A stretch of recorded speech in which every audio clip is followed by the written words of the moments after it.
ang tama at lahat ay mali. Malalaman natin kung tama ang handling ng word of truth, kung ang bunga nito ay kapayapaan, katahimikan ng loob, kapahingahan, kalayaan, at pag-ibig. Because otherwise, the same words can make people cruel, unkind, even violent. Kaya maraming religious wars. Pinag-aaway-awayan, pinagbabato-batuhan ng mga verses, pare-parehong Bible believers, batuhan ng batuhan ng kanya-kanyang paboritong verses at kanya-kanyang interpretation. How do you handle the word of truth? First of all, keep in mind that not all verses in the Bible are actual words of God. Pati yung ahas nagsalita dyan, pati yung asawa ni Job, sabi, why don't you curse God and die? So maraming salita dyan, hindi naman talaga yun ang katuruan ng Diyos. Sinabi lang ng mga tao na in-record ng mga writers.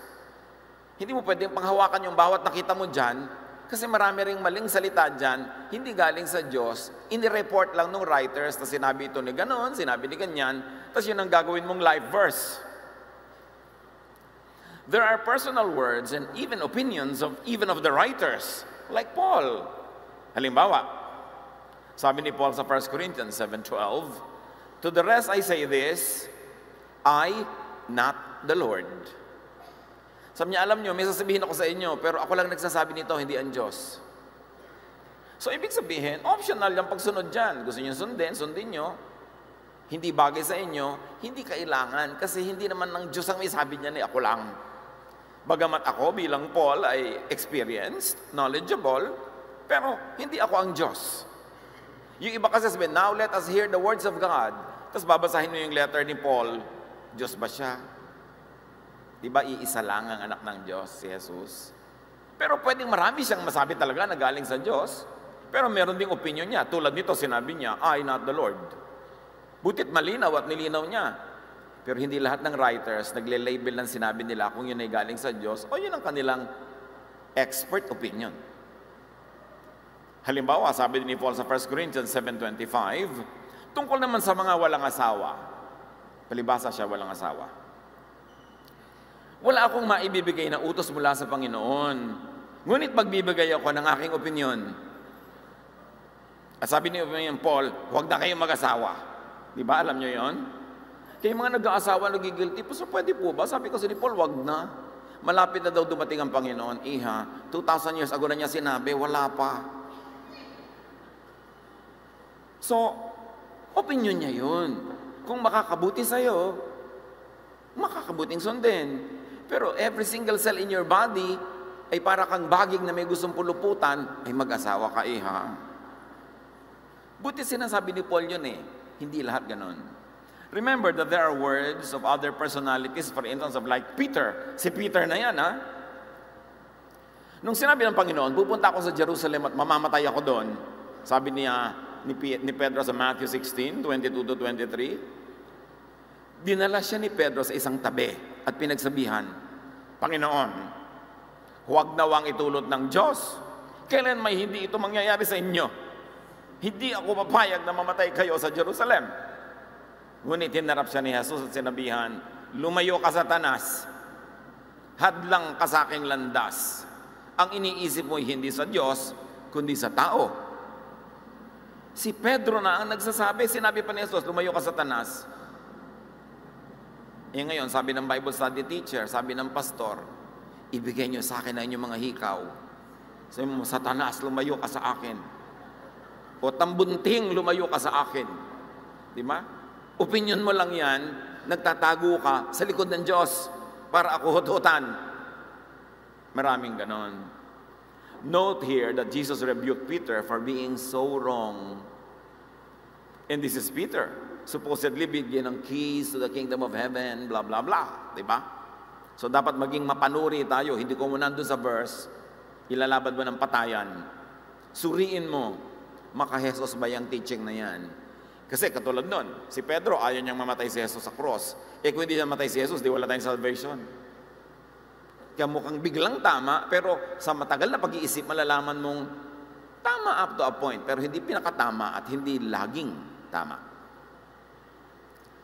There are words of other personalities like the other disciples whom Jesus likewise rebuked many times. At di ko na iisa-isahin ngayon. Mag-research kayo. Ang dami. Yung dalawang disciple, pinag-aagawan kung sino uupo sa kaliwat kanan ni Jesus. Maraming ganung ideya. Human ideas coming from the disciples.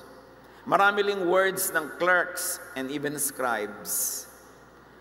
Nung araw, ang nagsusulat ay hindi naman talaga yung tunay na pinanggagalingan ng ideya. Merong mga sekretaryo yan na tagasulat, mga scribe. Si Paul, may scribe siya. At nung idinikta ni Paul ang Romans 16:21 to 22, sabi ni Paul, Timothy, who works with me, sends his greetings. And so do my relatives, Lucius, Jason, and Sosipater. Now take note, I, Tertius, also send my greetings. I am a follower of the Lord, and I wrote this letter. Imagine, yung sekretaryo, nagsingit ng message niya doon sa loob. And because later generations wanted to consider Scripture as every word being sacred, hindi nila tinanggal yung comment ni Tertius. Imagine yourself dictating to your secretary, kung uso pa yun ngayon, yung nagsa-shorthand at nakakalong sa'yo.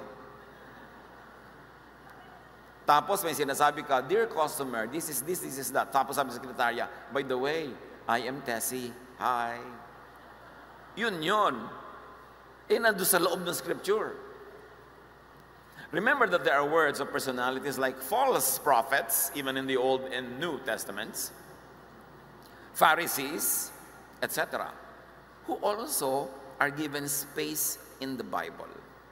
The teachings of the Pharisees come from their mouths, recorded verbatim in the Bible. Pag yun ang pinangasahan mong pangahawakan ng mga katuruan mo, sa kadadalin. Mark 7:6-8.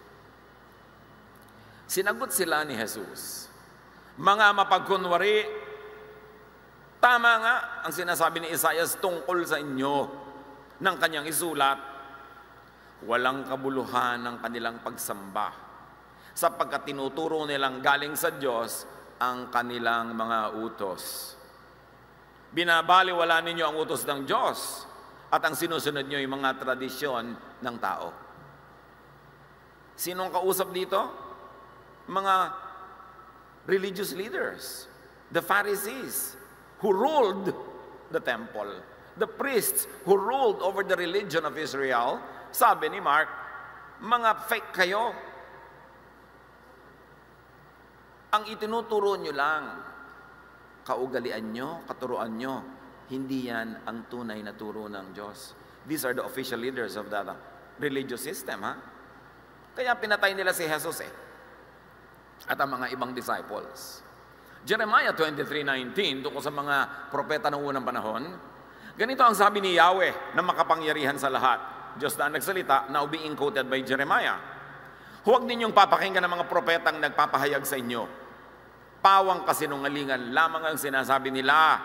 Ang mga pangitaing kanilang sinasabi ay katahang isip lamang nila at hindi nagmula sa akin. Yung laging may vision, may dream, may revelation, 99% pagdudahan muna bago paniwalaan. Kasi ang katotohanan will stand the test. At ang katotohanan will not be afraid of scrutiny.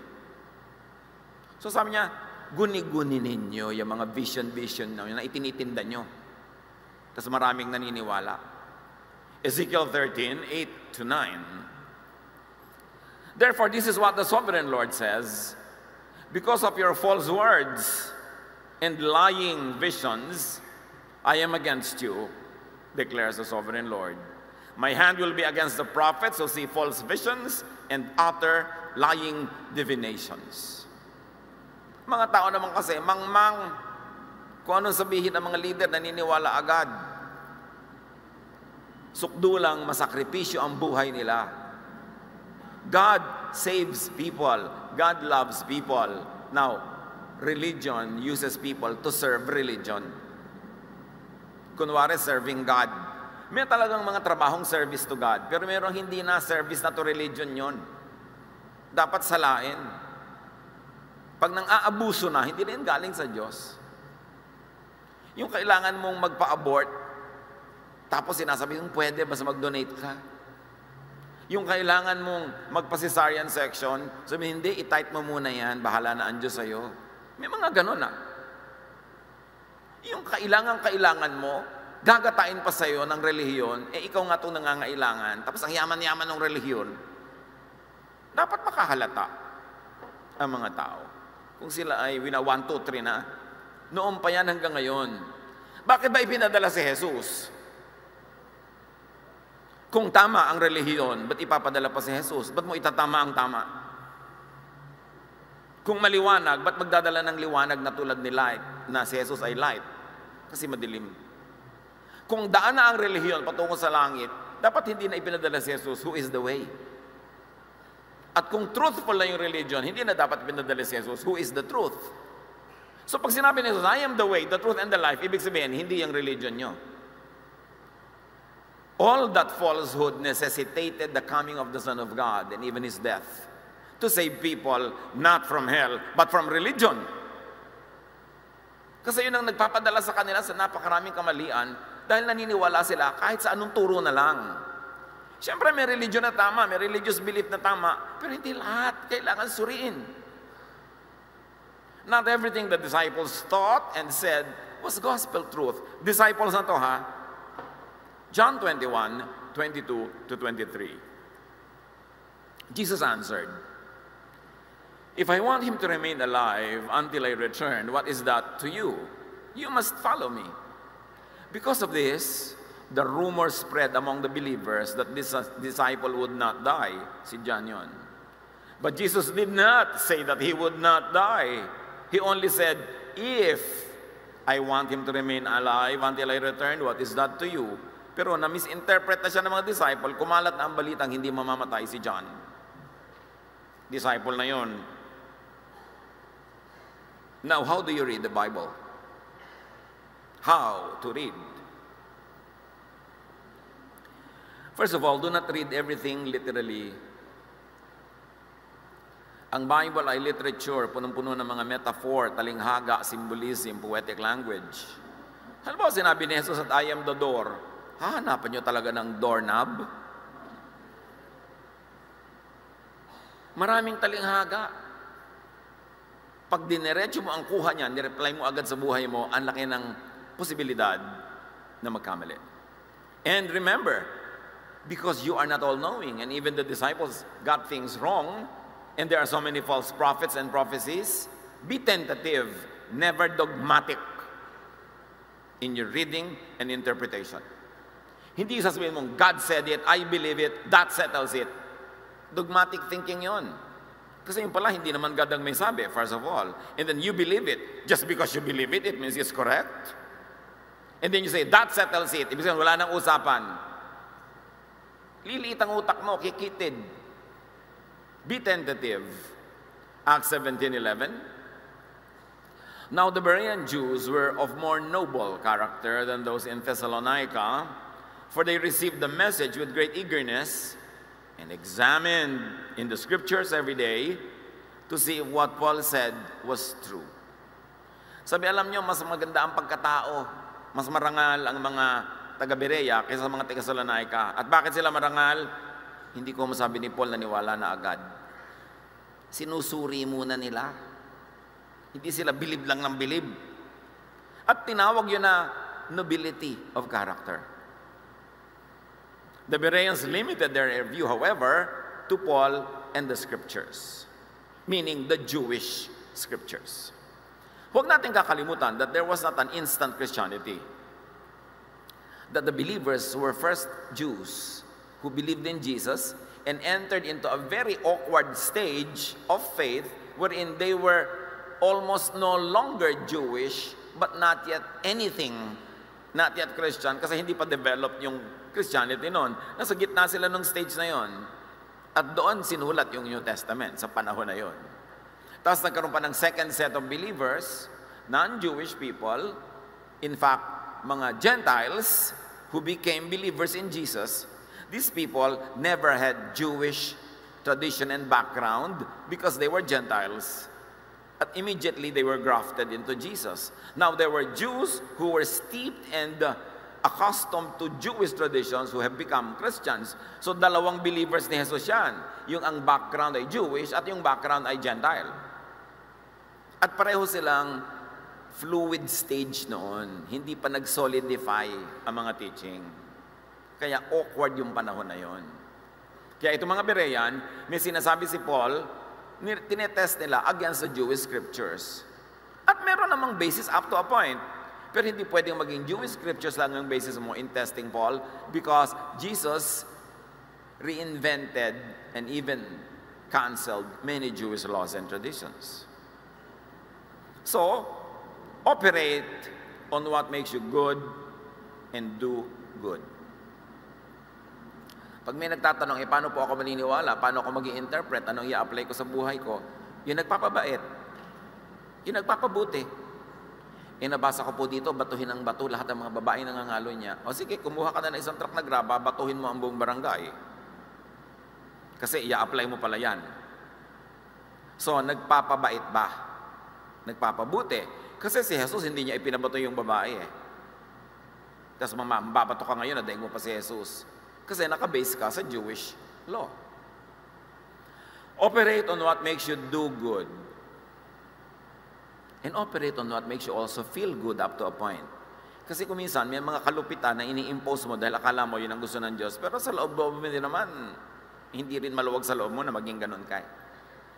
Anak, itinatakwil kita dahil ikaw ay isang dalagang ina. O, maluwag ba sa loob ng kahit sinong nanay yon? Pero maraming nanay nagtatakwil. Sabi kasi ng diakono, sabi ng pastor nila, itakwil mo ang anak mo. Maluwag ba sa loob mo yon? So, operate on what gives you peace of mind. And if you're going to choose whether you're going to be unkind or kind, choose to be kind because God is kind. Kasi pag binasa mo naman lahat ng scripture, ang dami mo pa rin choices eh. Pwede ka maging napakasungit, napakahigpit, pwede ka rin napakaluwag. Kasi lahat yan may tatapakan na verse kung gusto mo. Kaya nagkakahiwa-hiwalay ang mga believers eh. Pare-pareho naman may verse. Jeremiah 29:11, "For I know the plans I have for you, declares the Lord, plans to prosper you and not to harm you, plans to give you hope in a future." So a sound reading and interpretation of Scripture would be that which prospers you. Kasi yun ang plano ng Diyos. Wala kang trabaho, may makukuha ka, tapos may work sa Sunday, sasabihin ng pastor, huwag, kasi Sunday is God's day. Pastor, hindi ba pwedeng magkaroon tayo ng Wednesday worship? Para makapagtrabaho naman ako dahil nagdarahop na kami. Remember, ang plan ng Diyos is to prosper you, not to harm you, to give you hope in a future. So, magkakaroon ka ngayon ng basis sa pag-interpret, sa pagsunod. Kasama nito, i-apply ang 2 Timothy 3:16, yung sinabing everything in the scriptures is God's word. All of it is useful for teaching and helping people and for correcting them and showing them how to live. But you know that if you apply this literally, every word you will have to apply because every word is God's word. No.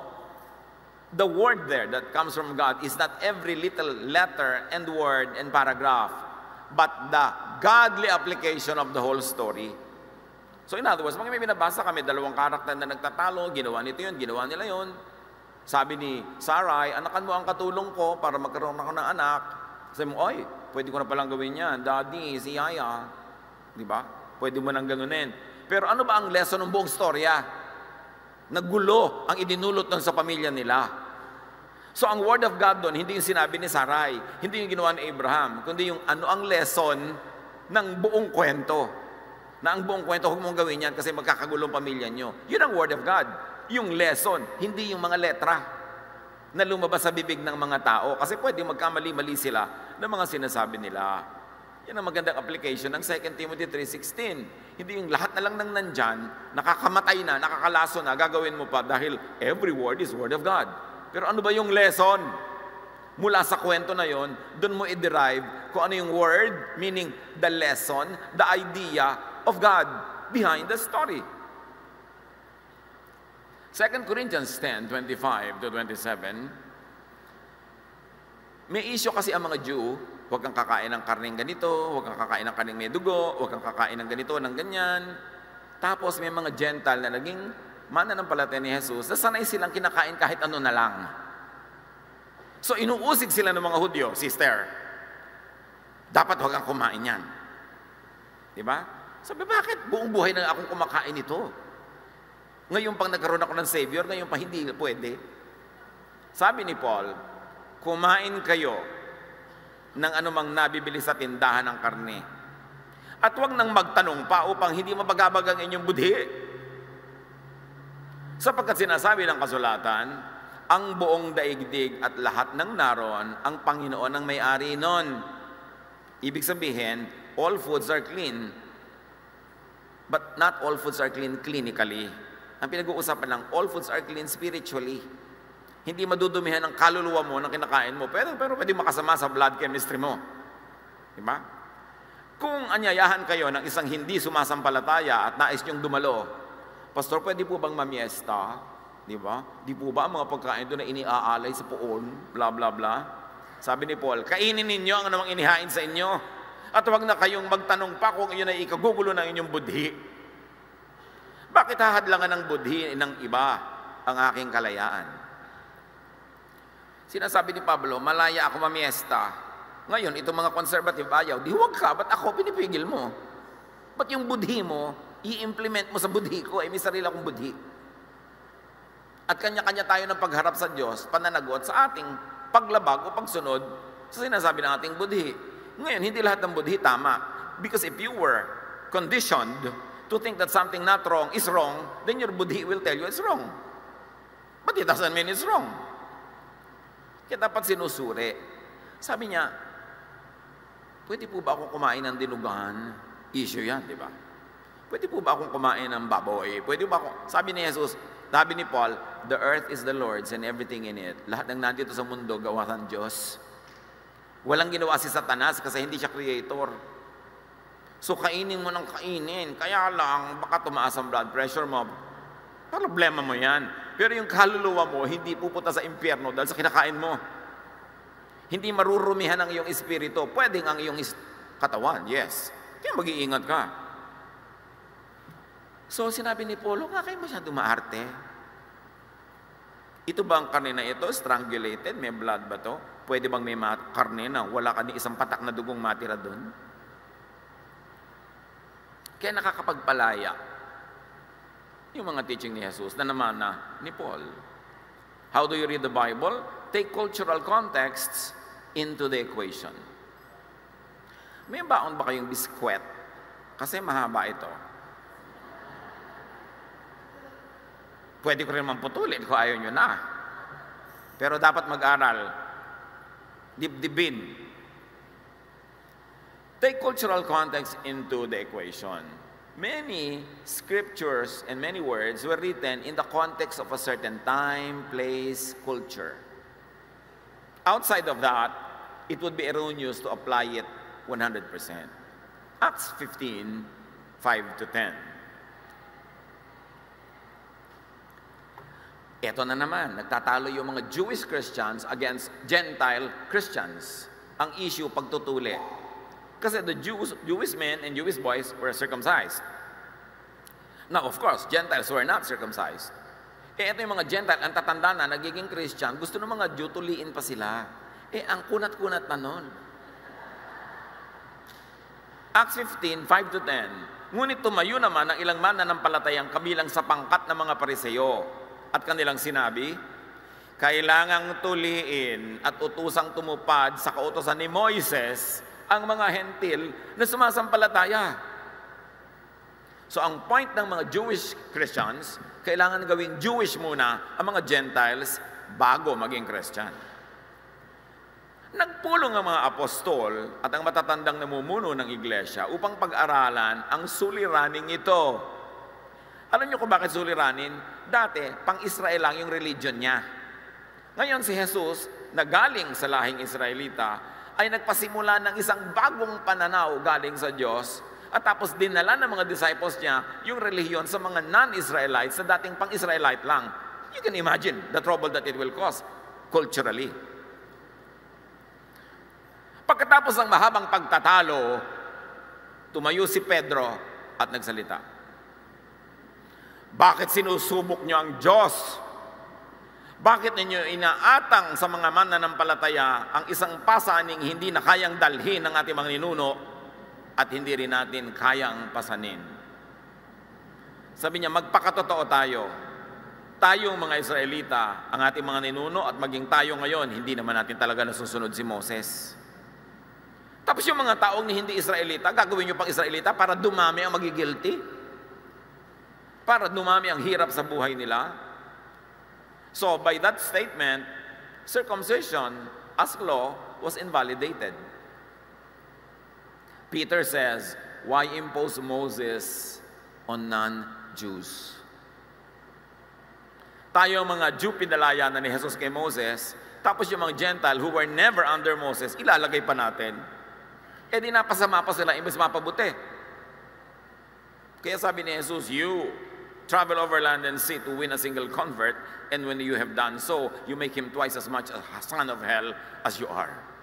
Son of hell meaning guilty. Pinapadami niyo ang guilt niya, imbes lumuwag ang buhay niya. In the same way, Jesus invalidated stoning to death by not stoning the woman caught in adultery to death. In the same way, Jesus invalidated the Sabbath by doing many good works during the Sabbath. So talagang inakay ni Jesus yung mga Hudyo away from Judaism into this called the way. Later on called Christianity. Kaya lang yung word na Christianity, sinamahan na rin ng mga iba-ibang tradition, iba-ibang invento. Kaya nagkahalo-halo, konti na lang natin ang Jesus doon. Kaya dapat suriin. Katulad na lamang sa Genesis 16:1-4. Hindi magkaanak si Sarai na asawa ni Abram, ngunit mayroon silang aliping babae na taga-Ehipto na ang pangalan ay Hagar. Sinabi niya, Abram, dahil pinagkaitan ako ni Yahweh ng anak, ang alipin ko ay sipingan mo nga. Baka sakaling magkaanak siya para sa akin. Pumayag si Abram at sinabi kay Sarai, at sinabi ni Sarai, at ipinaubaya nga ni Sarai sa kanyang asawa si Hagar upang maging asawang lingkod. Matapos sipingan ni Abram si Hagar, nagdalang tao ito. Ngayon, kung ang mister nyo kakalakalabit, uy, dear, remember Genesis 16? Magtigil ka. Si Sarah yon, tapos na yon.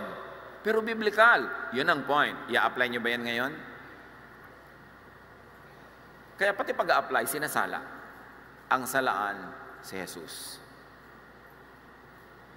Ang Old Testament ay Jewish scriptures.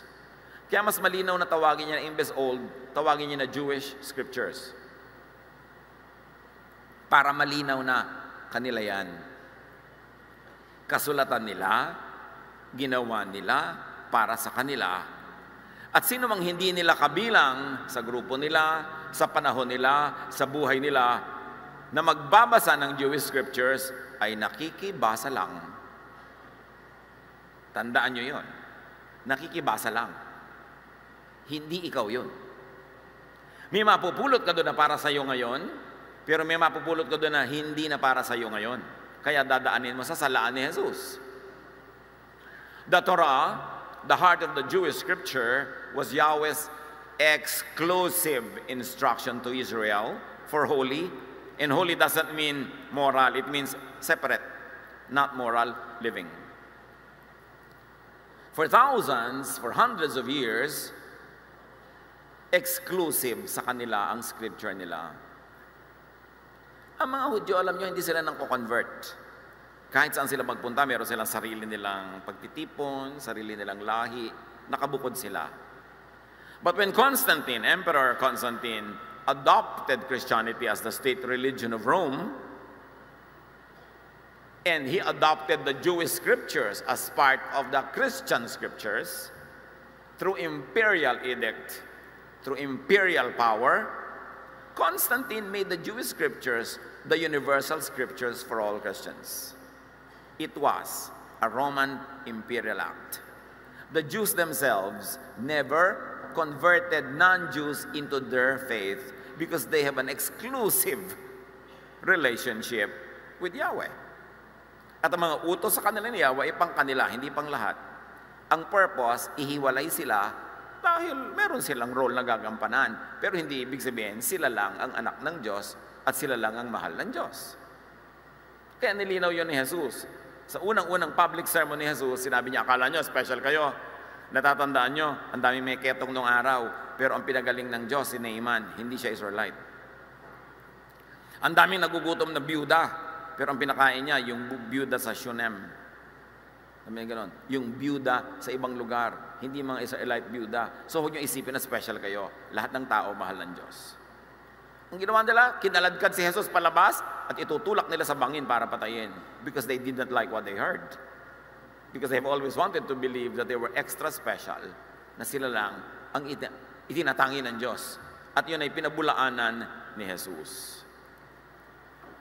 So sa ginawa ni Constantine, by sponsoring the Jewish scriptures as part of the Christian universal reference, ibinalik niya si Moses at inihalo kay Jesus ang naging bunga, kalituhan. Leviticus 1:1-3, the Lord spoke to Moses from the sacred tent and gave him instructions for the community of Israel to follow when they offered sacrifices. O question and answer, para kanino ang instructions? 1, 2, 3. For Israel. Israelite ka ba? Ba't ka sumasali? May pwedeng pulutin, pero hindi lahat. Kasi hindi ka Israelite. Deuteronomy 4:1, hear now, O Israel, the decrees and laws that I am about to teach you. Sino kausap? Israel. Deuteronomy 5:1, Moses called together the people of Israel. Today I am telling you the laws and teachings that you must follow. So listen carefully. Dapat maging maingat sa pag-apply sa sarili ng bawat katuruan doon, lalo na yung mga culture and time-bound teachings. Meaning, para sa Diyos lamang, sa panahon nila, sa pangangailangan nila, at sa context nila. Kaya merong movement noong pang 1970s hanggang ngayon di pa umuusad, yung contextualization. Yung sa pagbasa mo, tingnan mo yung context nila, kung tugma sa context mo, pag hindi magkatugma, hindi mo pwedeng i-apply 1:1 yung sinabi doon para sa'yo. Kasi magkaiba ang context nyo. Katulad nga nung hindi magkaanak si Sarai, gagawin mo ba yan ngayon? Iba context nila noon, iba ngayon. Ibang lugar yon, ibang lahi sila. Maraming patakaran, pamamaraan, ideya, pananaw, kautusan at kaugalian na nasulat sa Old Testament, pero tungkol sa specific peoples who lived in specific times and places and context in ancient history. At hindi laging kabilang o sangkot doon ang lahat ng sangkatauhan sa lahat ng lugar, sa lahat ng panahon. Constantine universalized what should have been a local tribal tradition. Kaya marami ngayong conflict. Maraming nasulat sa Old Testament ay patungkol sa mga culture-bound and time-bound na katotohanan, needs, values, aspirations ng way of life nila. They were always at war with their neighbors. So very warlike ang mga traditions nila. Patayin ang mga bata, patayin ang mga babae, patayin lahat para makuha mong sangdangkal na lupa. Sila yun. Not universal for all peoples at all times, in all places, in all situations. Dapat hindi basta-basta angkinin at i-apply sa sarili o sa lahat ng mga nakikibasa lang sa mga katuroan na ito. Ang magiging bunga, pag yan ang iyong ginawa, kikitid, liliit, sisikip ang iyong utak at ang iyong mundo. Magiging dogmatic ka, malupit, masungit. Hindi ka napupunta sa mga lamay ng namatay mong lola just because may padasal. Hindi ka napupunta sa kasal ng kababata mo at pinsan dahil gagawin sa isang simbahan na hindi ka na member. Hihiwalay ka sa mundo, kikitid ka, magiging Israelite ka na walang inatupag nung araw kundi humiwalay. Lahat dapat mag-ingat kung ang application would be unloving, unkind, cruel, anti-Jesus. Kaya tayo naman ay nagtatanghal ng Jesusness. Yun ang sagot sa lahat ng confusion na ito. Alin ang i-apply ko? Alin ang gagawin ko? Remember that ancient Israel was consecrated to become a nation by her priests, to be separate from her neighbors. Thus, the commands, or many of the commands in the Old Testament, are ethnic, culture-specific, and time-bound. Meron ding expiration yung effectivity nun. Hindi mo pwedeng gawin ngayon sa mga realities today. Importante. Leviticus 11:45, I am the Lord who brought you up out of the land of Egypt. Even the start of the Ten Commandments is, I am the Lord who brought you out of the land of Egypt, the land of slavery. Now, these are my commands. Tanong, kasama ka ba sa Exodus? Kasama ka bang hinango sa Ehipto? Yes or no? Eh, ba't ka sasali sa usapang yan? Nakikisali ka. Pwede kang sumali sa lahat ng aspeto nun na isinali ka ni Jesus. Kaya again, si Jesus yung filter. Christians must learn from the mistakes of the Israelites. Very important. Galatians 4:4-5, dahil nga sa mga kaguluhang ito, but when the time was right, God sent His Son. His Son obeyed the law so He could set us free from the law. Sabi, alam nyo, sa pinakatamang panahon, hindi na matiis ng Diyos ang lahat ng mga kamaliang ito. Awang-awa na siya sa mga tao at biktima ng mga relihiyon, ipinadala na niya ang kanyang anak. Para palayain tayo sa lahat ng batas na yan. At ang paraang ginawa niya, sinunod niya ang lahat. Para masabi niyang, hindi ko naman kayo tinuruan mag-break niyan dahil lang ako man hindi ko yan masunod. Sinunod niya, and in behalf of all the people, sinunod niya, so parang na-credit na sa lahat yung pagsunod doon. So pasado ka na. Yun ang ginawa ni Jesus. Kaya ang sabi sa John 1:14, the Word, Jesus, became a human being who lived here with us.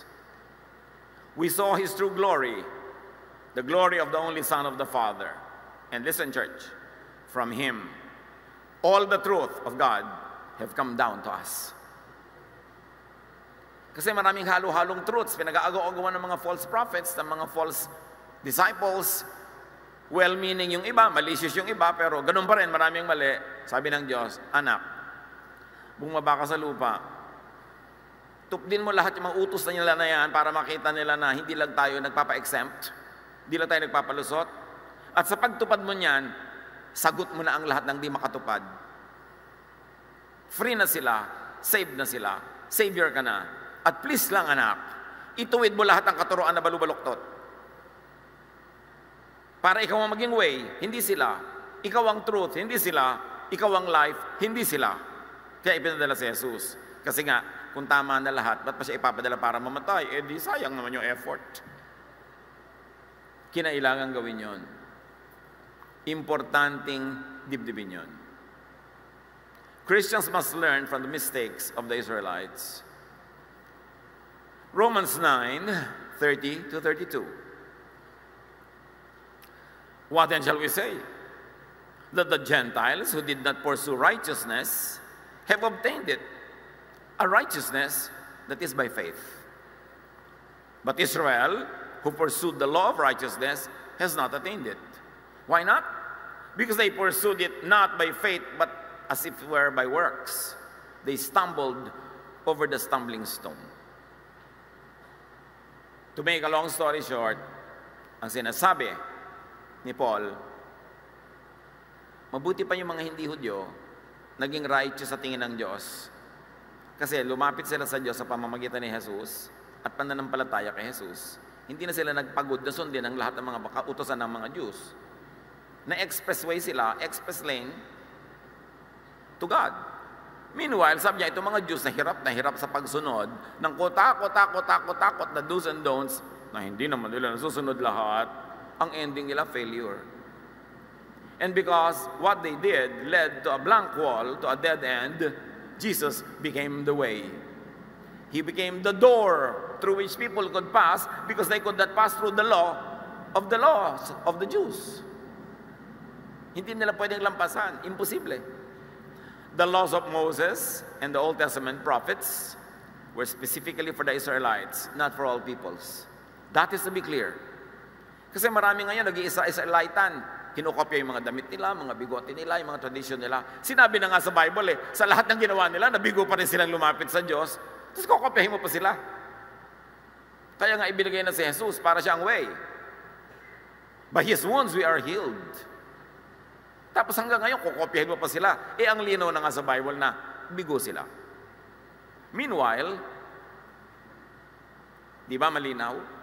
Lahat, Israel, ito ang law. Israel, ito ang law. Israel, ito yun sa inyo.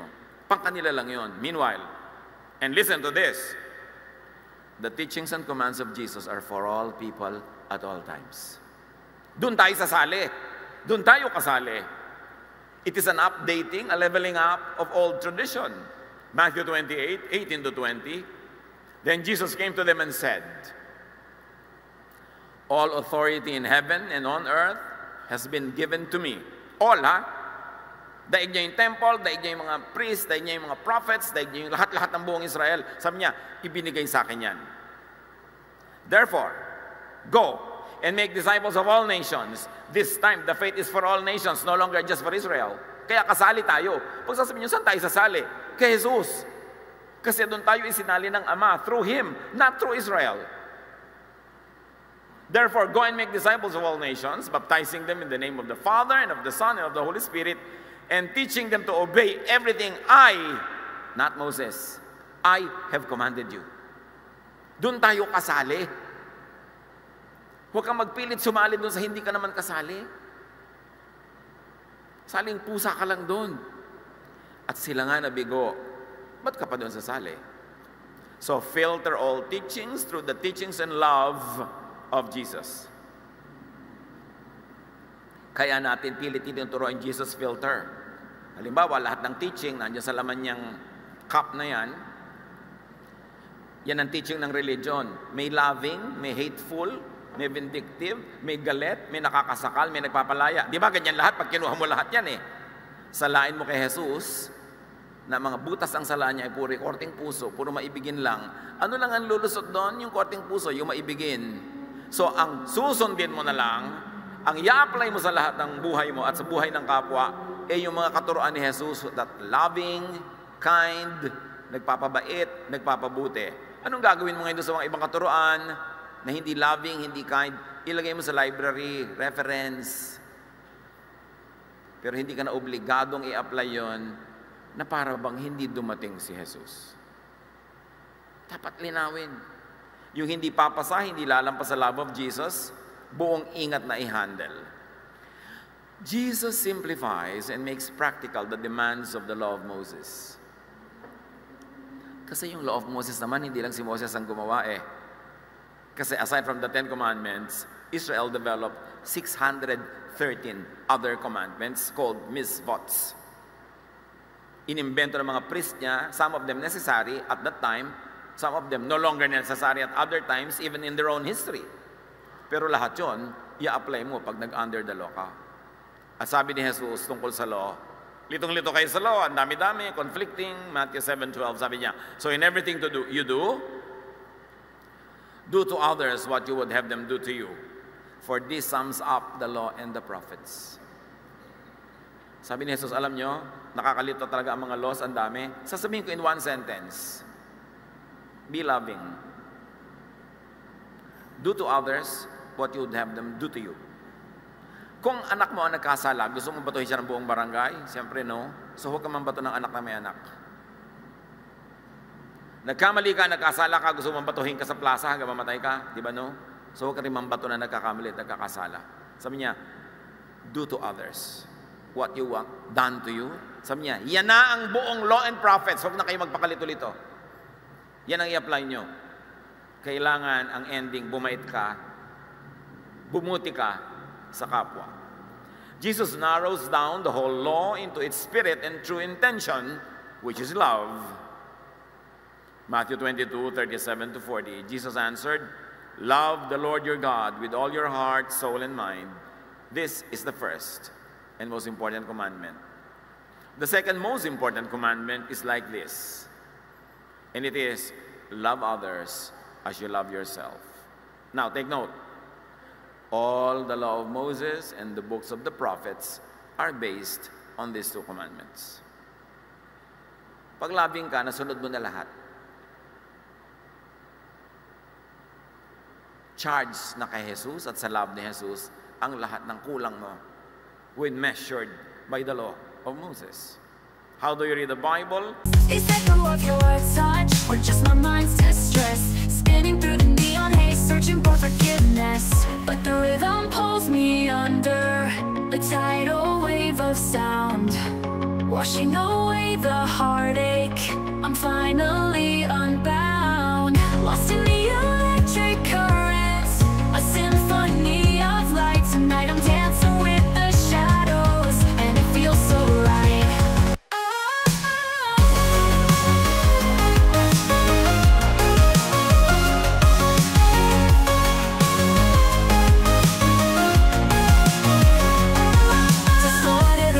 In the chrome and steel, a million faces, yet I still don't feel real. Chasing after something I can't define, lost in the labyrinth of space and time. This feeling's caught inside my chest, a kaleidoscope of doubt, I haven't found my rest.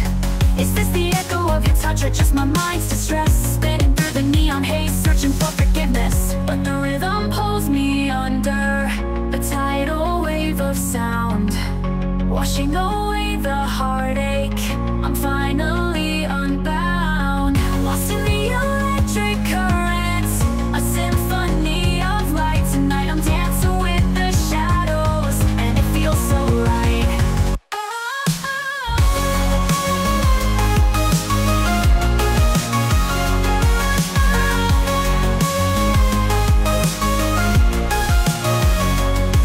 Fading in and out of focus, reality unwinds, surrendering to the